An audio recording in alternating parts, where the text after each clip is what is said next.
And David, let me just add a brief caveat to that. Absolutely. I mean, it's simple. Whatever the globalists are for, whatever they're really promoting in their councils, we've got to be against. If they're against disarming us, it doesn't mean there aren't some accidents and problems with having an armed society. We've still got to be for it. If they're trying to socialize health care, you get the legislation. It's a eugenics takeover, lowering the quality, raising taxes. We've got to be against it.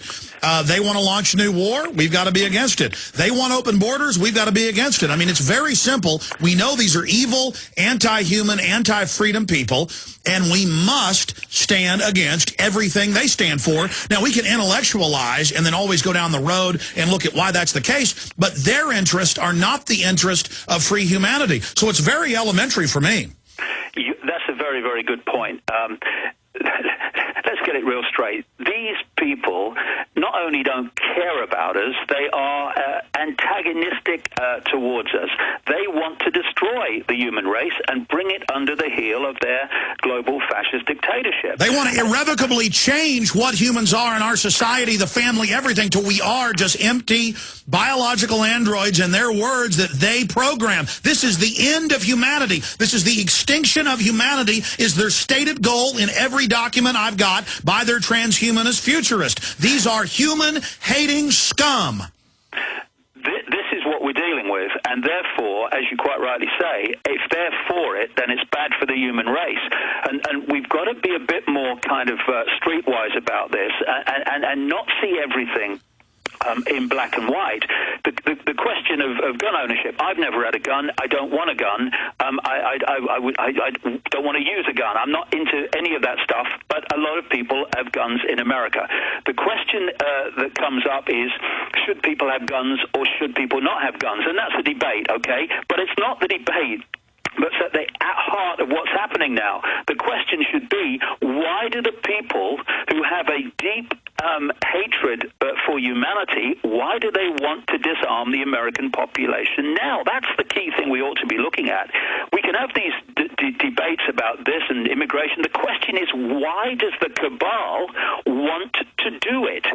And the answer is always because it advances their agenda towards the global fascist dictatorship, in which, as you rightly say, it won't just be an economic dictatorship, a political dictatorship. We're talking about a genetic dictatorship where they will not only own our bodies and have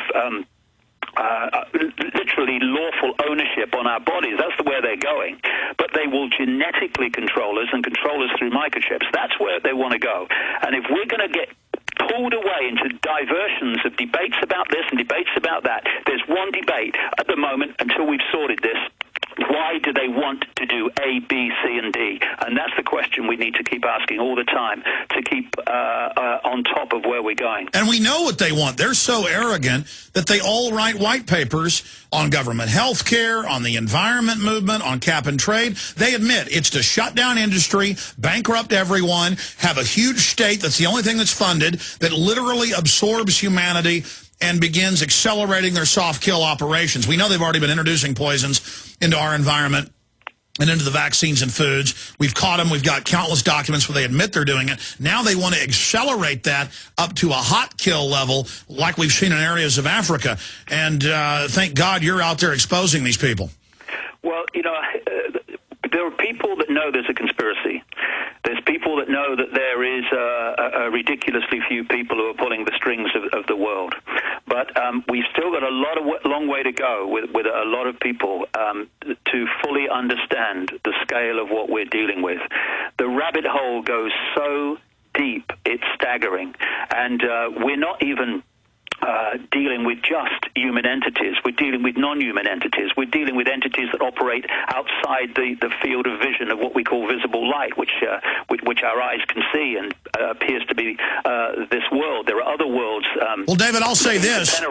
Penetrate this one, and it's involving those two. So this is really, really deep stuff that we're dealing with here. Not just what appears to be men in dark suits sitting around a table deciding their next move. Much bigger than that. Well, no, I agree with you because I've studied the elite, and they believe they're in contact with entities. I've been to Bohemian Grove. I've covered Skull and Bones. I've read the Pentagon's own writings. They believe they're being given, every one of them. It says they're channeling things, that they're being directed at the highest levels. At the mid-levels, it's hedonist, it's Satanist, it's people that want money and power. At the top, these are very focused people working 18 hours a day, and they believe they're working for an entity that I can only describe as the devil. People can call it whatever they want. David, stay there. Let's look at some other contemporary issues, and from that window, expand and go down the rabbit hole from different angles. We'll be back with David Icke. DavidIcke.com is his website. I'm Alex Jones with Infowars.com.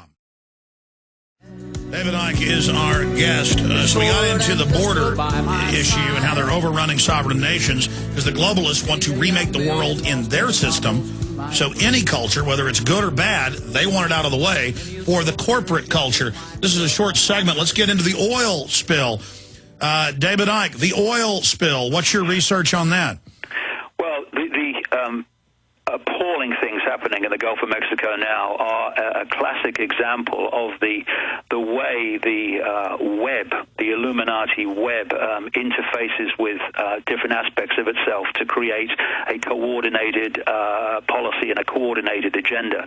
I mean, you've got someone, for instance, like Peter D. Sutherland, who was non-executive chairman of BP until a few months ago. He's also non-executive chairman of Goldman Sachs International. He was the director of the World Trade Organization. He was the director of, the Director General of the World Trade Organization. He was the director of the Bank of Scotland in the run-up to the period where it crashed in 2008 and had to be bailed out by the taxpayer. He's been on the steering committee of the Bilderberg Group. He's a chairman of the Trilateral Commission. He's a chairman of the London School of Economics, one of the great Illuminati universities on the planet, created by the Fabian Society. He's financial advisor to the Vatican, brought up in a Jesuit school. The Jesuits, of course, are a major player in this global web. He's been one of the major people in Europe pressing for more and more power for the European Union. And while he was non-executive chairman of BP, you had a guy called Lord Brown, who got out before the stuff hit the fan over the Gulf of Mexico. He was so appalling as chief executive of BP that Tony Blair described him as his favorite businessman, so you can see how bad he was. And it was Lord Brown who instigated the policy at BP of cutting safety and cutting all... yeah, they've got more violations in Houston alone. Yeah. I saw the number. It's like over 100 times what other oil companies have combined. And they're the top fake environmentalist company that, with Enron, created the carbon tax scam with Al Gore. Exactly, and this is how it all interfaces. This is how the web works. You see BP, but it's not just BP. BP's connected to Goldman Sachs. Goldman Sachs is connected to Halliburton, and so it goes on. And don't forget Queenie. She owns a big part of it. Yeah, Lord Brown was chief executive of BP when you had that massive explosion at the refinery in Texas City, which people, of course, were killed, and another environmental disaster in so many ways. And he instigated this BP policy, not because they were struggling for money, we must cut costs, no, because he wanted to expand the profits of BP, and one way he could do it was to cut costs. So he cut costs on safety, on checks, and all the rest of it. And that was the sequence of events that eventually led to what happened in the Gulf of Mexico. And then when you look at Goldman Sachs, again, as I mentioned with Peter D. Sutherland, it's selling 44% of its shares in BP in the run-up to what happened in the Gulf. Tony Hayward, the chief executive of BP that followed Lord Brown, sold a lot of his shares in the run-up. Yeah, over a third. Obama dumped his Vanguard stocks in it. They all dumped. It's got so many red flags all over it that it was, A, prior knowledge, and B, that the thing was a disaster, not waiting to happen. The disaster was made to happen. And then you look at what happened after that, and so many mysteries kind of fade away when you know the story and what the goal is. So the next mystery in all this is why do BP and the federal government clearly have no real interest in reacting to this disaster, to cleaning up the beaches, to doing what is necessary. Why countries were turned away when they offered help? It's because they want this disaster to be as big as possible. A, yes, to offer solutions like the carbon tax and all the rest of it. Now their climate change scam has been falling apart. But also there is a war by this cabal against the United States. They want to destroy the United States militarily. They destroy it economically. They want to destroy everything it stands for, because that has to be brought under the heel of the global cabal if the world government is to have total power. No more superpowers, otherwise you don't have total power. Now, you've got the 10 regions, as the UN says, with the 10 global directors. This has been on record since the 60s, which they're now moving towards, and that's what's so amazing. They use the U.S. as their henchman, as their funding mechanism, while the U.S. gets all the blame for the global imperial takeover. And now as they get ready to destroy us, they're moving towards devaluing the dollar. The IMF, World Bank are criticizing our monetary systems.